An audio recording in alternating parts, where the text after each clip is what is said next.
Hey everyone, welcome to SumZero. Today we are here with Brian Finn, who is the managing partner of Findell Capital, which now manages close to $200 million.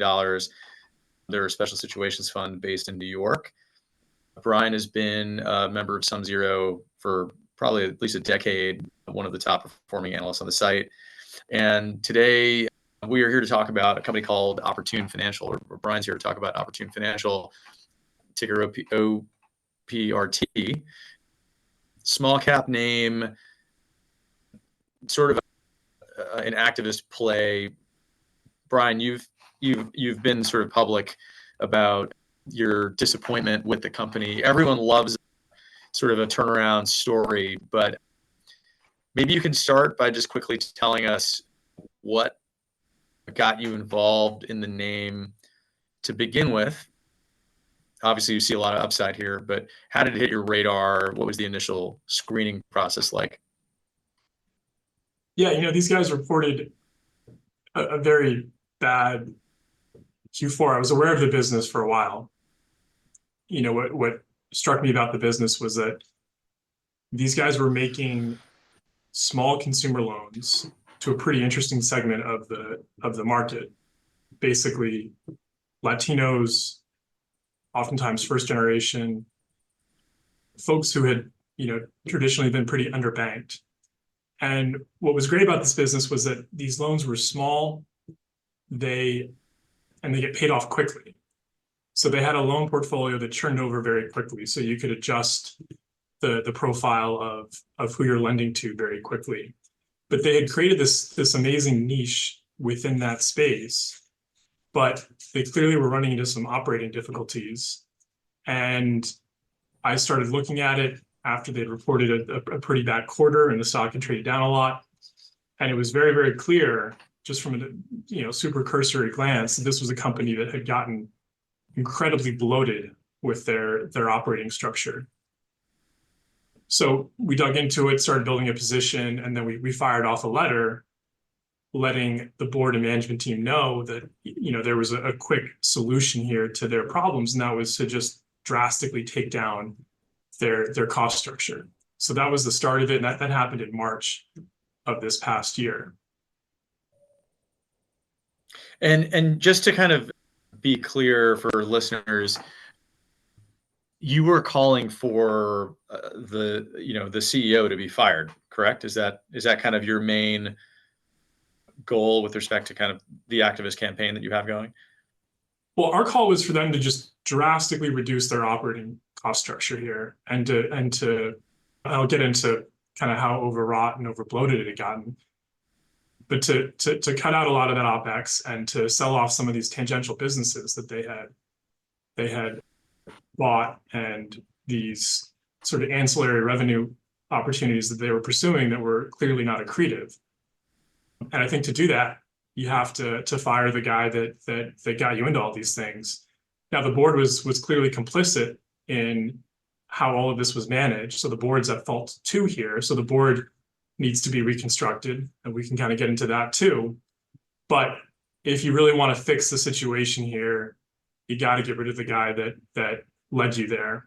And again, speaking to this base business, what Oportun did is they basically, they found this area of the market, the Hispanic borrower, and they catered to this Hispanic borrower very specifically. They did stuff in Spanish. They had retail locations that were located in Spanish-speaking neighborhoods. And this is a very interesting niche because culturally, Hispanics don't like carrying around a lot of debt, so they'll pay off these loans quickly. And they're underbanked. And so what Oportun represented was a way for folks in that segment to really enter sort of the normal financial universe of credit and to eventually get access to things like credit cards.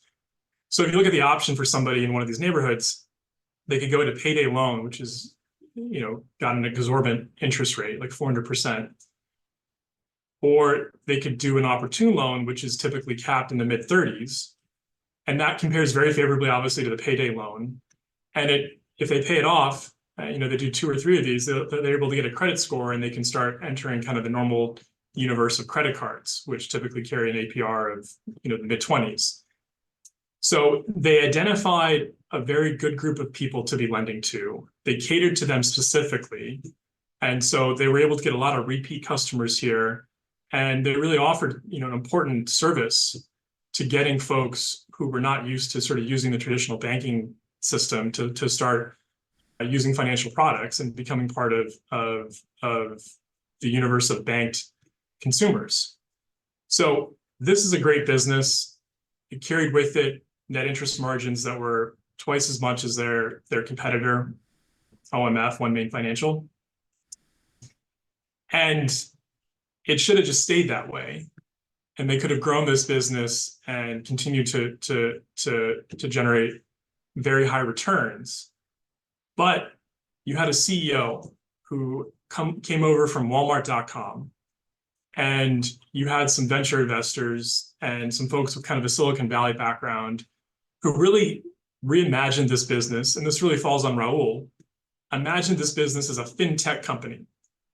And what he did is he went out and he made a bunch of really stupid acquisitions, drastically increased the headcount and the employee base. So if you do a comparison, One Main Financial, for instance, if you go back to 2019, they had roughly 10,000 employees. Oportun had 2,000 employees. Oportun went up to basically 3,500 employees by the end of 2022. One Main Financial actually decreased their headcount. And Oportun bought these businesses that had nothing to do with their core business. They bought this company, Digit, which was some sort of savings app. I mean, it's not even clear what it was, but it cost them $200 million. And it was a complete write-off basically within a couple of quarters. And so they went out there and tried to create this empire, and it was a complete and utter failure. OMF, the stock price has doubled since Oportun went public, and Oportun is down basically 95% since they went public. And this has nothing to do with the macro environment. This has everything to do with this decision they made to try to layer on all of these ancillary revenue products that were not at all accretive, but help satiate the ego and whatever crazy ideas the CEO Raul Vazquez had about what this business could be. And he was just flat out. Yeah. So let's talk about the CEO. I mean, what do you know about the guy? Like, what is his MO? I mean, is it like, why is he making these sort of shareholder destructive decisions? Like, what do we know about him? Like, what? Just any curious what his background is, or who hired him? He was previously the CEO of Walmart.com, which obviously has nothing to do with subprime lending. So he comes from kind of like I don't know if you want to call it a Silicon Valley background, but he thought of himself as a Silicon Valley entrepreneur of sorts, but he's running a very basic consumer lending business that caters to a very specific audience. And he was offering them products that they don't need. Your typical borrower here, let's say like a middle-aged, Hispanic woman who works a job that makes, $50,000 to $70,000 a year. She doesn't need a bunch of complicated fintech apps on her phone. She just needs to maybe borrow $1,000 or $2,000 or $3,000 to pay for her son's operation. And then she does that one or two times, and then maybe she can get a credit card afterwards. You don't need to give her some, Robinhood type of app to help better manage her finances. These are people that often they pay the loan back by going into the retail location and literally giving cash.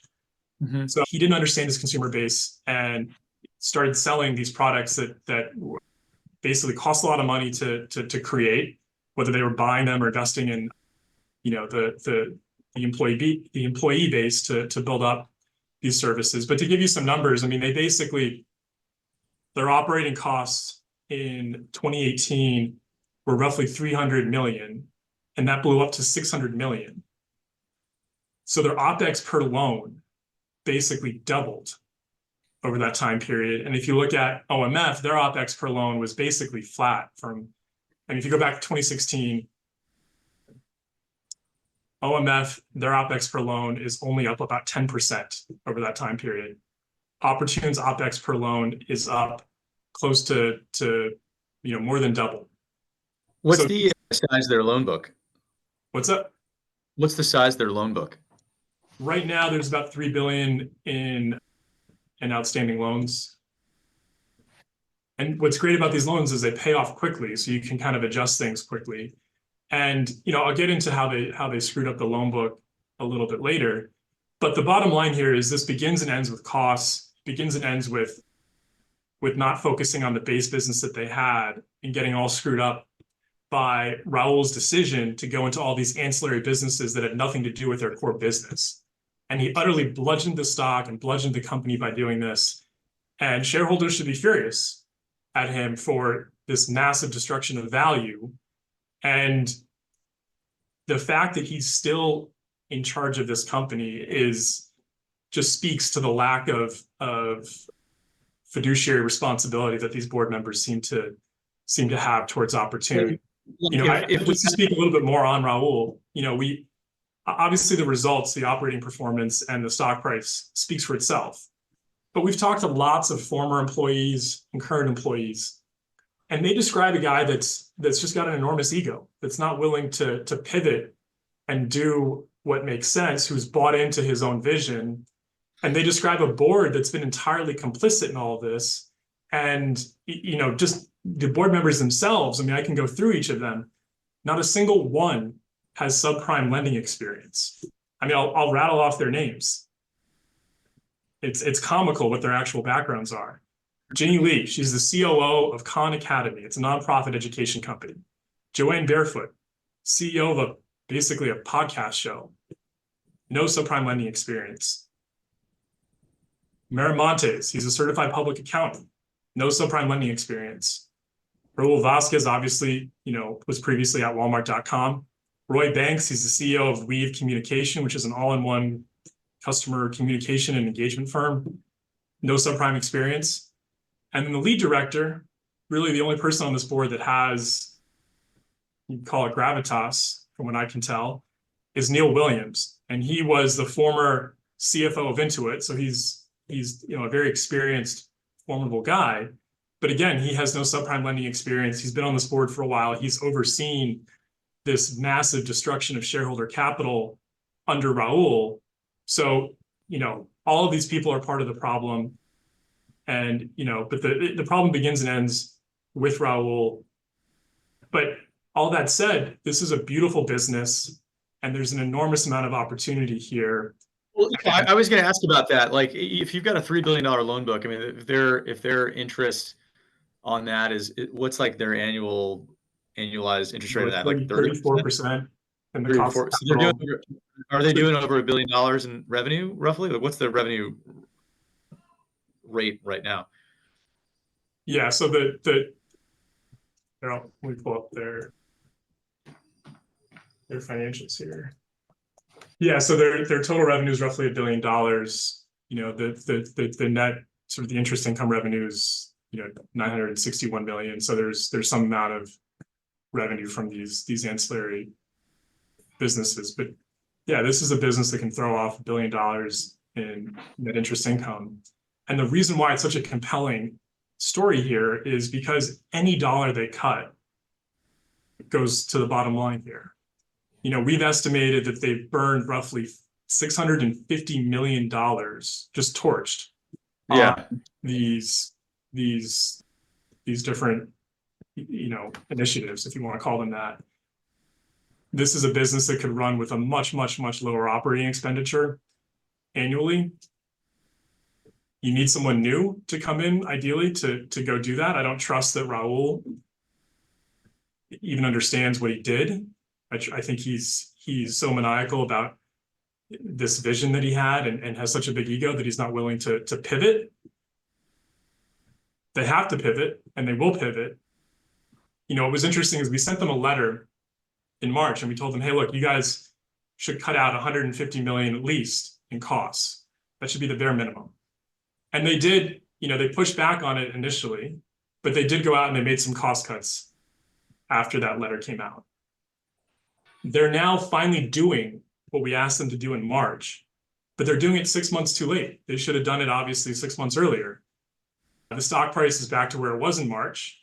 Now they are actually going to go out and try to get operating costs down to 400 million. It should be way lower than that.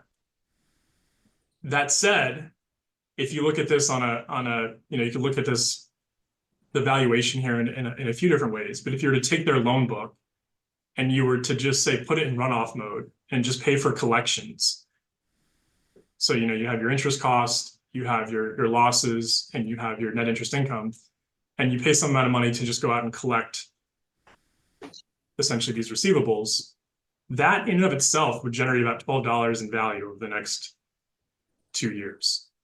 So that shows you how little Wall Street regards this business right now under this current. I think you said this in your report on Sum Zero. It's worth 4 times dead as it is alive, just based upon that calculation alone. Correct. Now we think there's the better pathway here would be to keep this as a going concern and to take out a lot of costs, and then there's a pathway to get to $3 to $4 in earnings, in a year or two, and that should trade it at whatever multiple you think it should trade at. But it begins and ends with taking out costs. It begins and ends with getting rid of the people that mismanage this business into the position that it is in. But it's a very valuable lending franchise. It's a very valuable service that they provide, and the loan book itself carries a lot of value. So, let's talk about the sort of steps that would need to be taken in order for them to actually, for the board to fire the CEO. I mean, I guess what have you done in terms of getting feedback from other shareholders, and just get me up to speed on the actual activist aspect of this campaign? Like what is being done to make changes at the business, and how would you handicap the probability of them replacing the CEO? Just curious. It's hard. I think he's going to leave one way or another. He'll have to leave, either through a new board. If we have to nominate a new board slate, we will. And, in time, he'll see the writings on the wall. Obviously transitioning this type of business is probably complicated, so I don't imagine that the change occurs overnight, but it should be clear to everybody that Raul is not the right guy to lead this business going forward. We've talked to, after we put out our first letter, I would say that a very sizable percentage of the shareholder base reached out to us in support of what we said. There hasn't been a single shareholder that's really been able to counter or offer an alternative thesis about Raul or about the way this company's been led. I think the tendency of the board and the tendency of Raul is obviously to blame what's happened on the macro, but that's just a very silly excuse. What's happened here is entirely on this board and entirely on this management team. Other companies have managed this macro landscape just fine. They have, lost the trust of Wall Street, lost the trust of the buy side, and the results speak for themselves. Which way this goes is unclear. I think Neil is a very smart and capable guy. I think he should, at least at this point, recognize what a mess has been created by Raul and by this board's oversight of the situation. And I think he'll do right by shareholders. But if we don't see progress in that regard, then we'll run a slate. It's that simple. This is a situation where we feel very comfortable. We've talked to enough shareholders. We feel very comfortable that we would win a proxy fight. And that's something we're 100% willing to do here because we feel very strongly about the importance of this business going forward and the immense amount of value here that still exists, even with the mistakes that the management team has made. This is still a very strong franchise. They've got a great loan portfolio. They just need to take out a lot of costs. They need to shut down these ancillary businesses. They need to sell them. The fact that they haven't sold credit card yet is ridiculous, but they need to go about and make these changes. And if they do, the stock will react. And there's just such a torque here to this situation, given how much, just to step back and think about it. I mean, they've taken out a lot. when they were initially pushed in early 2023 about taking out costs, the feedback that we heard was Raul was like, well, I don't really know. It wasn't clear to them where those costs could come from. They're going to take out, $200 million in costs here from, go down from 600 to 400. And there's not going to be any change in their business, or there shouldn't be. What was the macro excuse they gave? Was it that rates are going guys up? Blame it on, interest rates or oil or whatever. But the reality is, the blame really comes down to having a huge operating cost structure and not having the ancillary revenue that they thought they could get from having that grow accordingly. I mean, just to give you some examples, this is a company, when we called them out in our first letter, we cited the fact that they had, I'm trying to recall, 27 vice presidents. And it was absolutely comical. They had 4 people who were in charge of human operations. So 4 basically like HR people. They had several other, there were all these roles that were like overlapping. And it just speaks to a corporate culture of just indulgence, of running this like it's some overfunded fintech Silicon Valley startup circa, pre-COVID. And that's just not the case here. This is a very simple consumer lending business. And if you got back to those roots, and I think Neil hopefully gets all that, this is a very profitable company and a stock that should be worth multiples of where it's trading today. Is the loan book itself in decline, or is that kind of holding steady, or is that growing? So what happened was they grew the loan book a lot just to kind of get you up to speed to why we are where we are today. They grew the loan book a lot in, post-COVID, because you had low interest rates and a lot of folks had cash. And so they grew the loan book super aggressively. Now, obviously, a lot of that growth, especially in 21 and then in 22 was not good. They were extending loans to people that were not good credit. And so they did a big pullback in their originations in like the middle of 2022, in July of that year. So they had a much more rationalized loan book, which is in part kind of prompting them to take out some of their cost base here. Again, they should be taking out way more cost base, and they should be going back to the operating structure they had back in 2016 and try to target that sort of cost per loan metric going forward. But the reason why the stock tanked here was because they speak of the loan book basically as composing of 2 different parts, basically a front book and a back book. And the front book is all of the post mid 2022 origination, and the back book is all the pre 2022 origination. Now, this is a loan book that turns fairly quickly because people only carry these loans for a year to 3 years or 4 years. And that means that if you start to originate good loans, that'll become a bigger portion of the loan book. But this back book was still troubling because they issued all these loans post-COVID to folks that were becoming less than ideal as far as their ability to pay back these loans. That back book is shrinking. The front book is getting bigger. But the issue with this past quarter was that the Q3 cohort, sort of post tightening, looked weak. It looked more in line with the pre-tightening cohort. Now, the Q4 cohort looked fine, and the Q1, Q2 of 2023 cohorts looked fine, but they're not all that seasoned. So there was some concern here that even with this credit book tightening, that loan losses could stay at this elevated level. All of that said, loan losses can stay high here so long as you cut out a lot of your operating expenditure. The issue here isn't necessarily loan losses. It's taking out all of the bloat and cutting and selling all of these ancillary businesses that they had no business being in the first place. And so that's what we're pushing for. That's the best thing they can do to increase shareholder value. And a new set of eyes, a new management team is who would be best able to do that.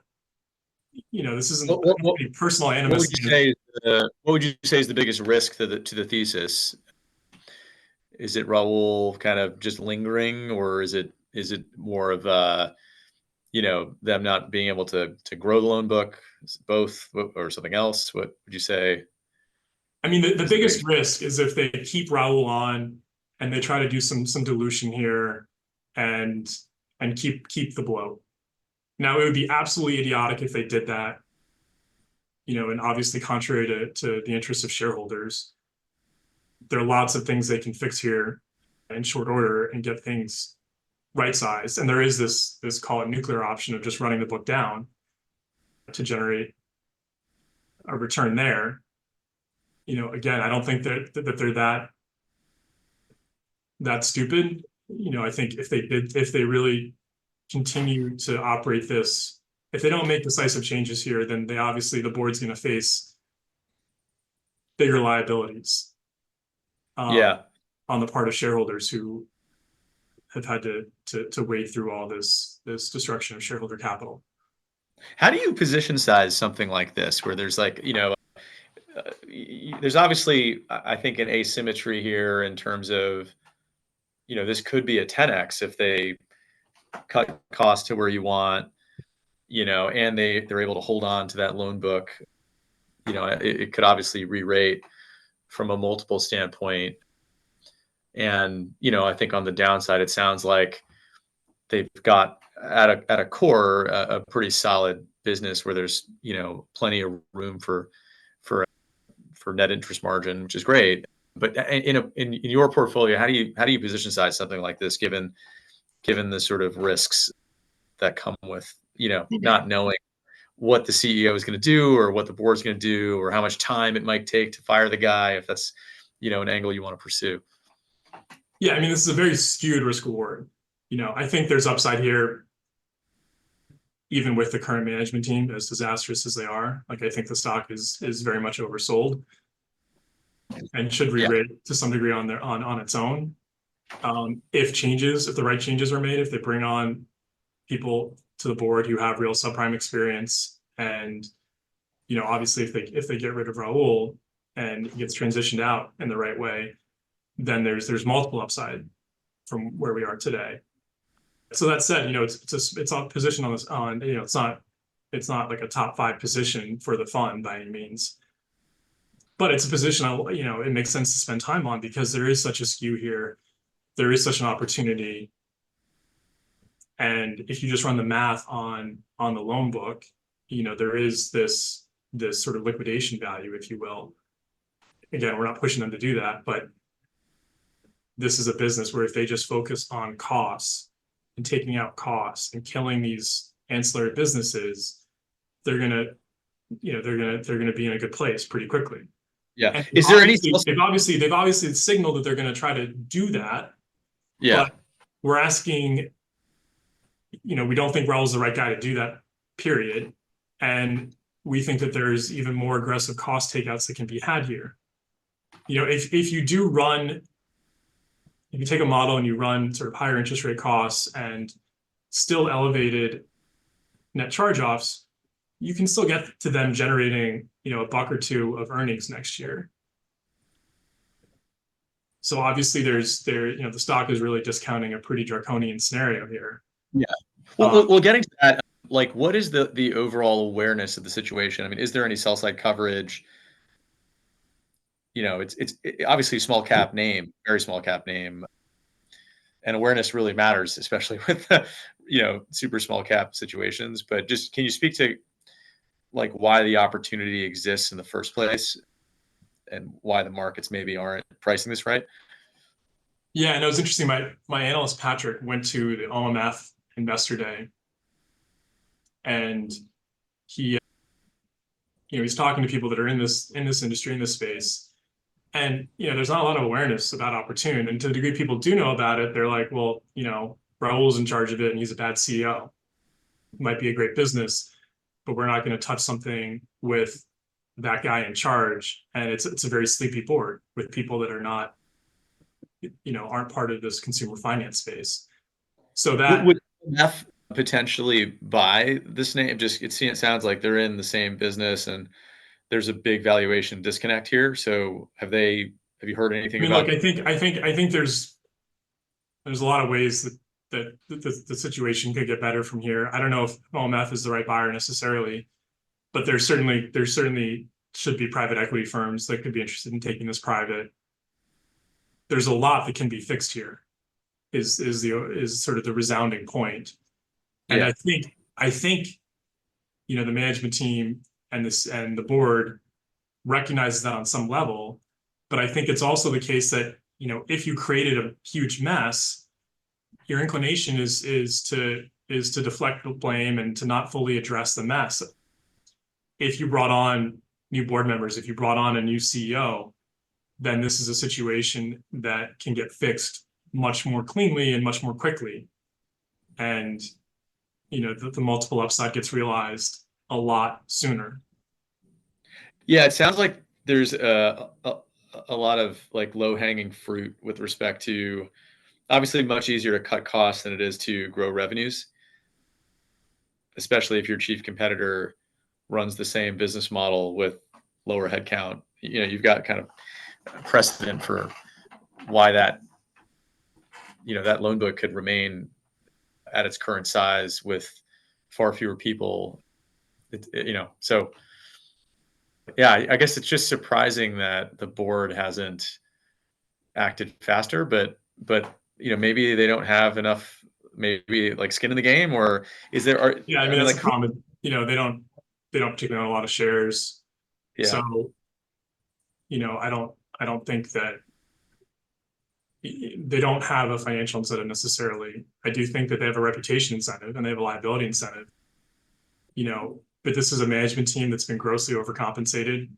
If you pull up how much, I mean, Raul at this point, he's made over the last 5 years close to $25 million. The CEO, CFO, and CCO have made $43 million against a market cap today of 100.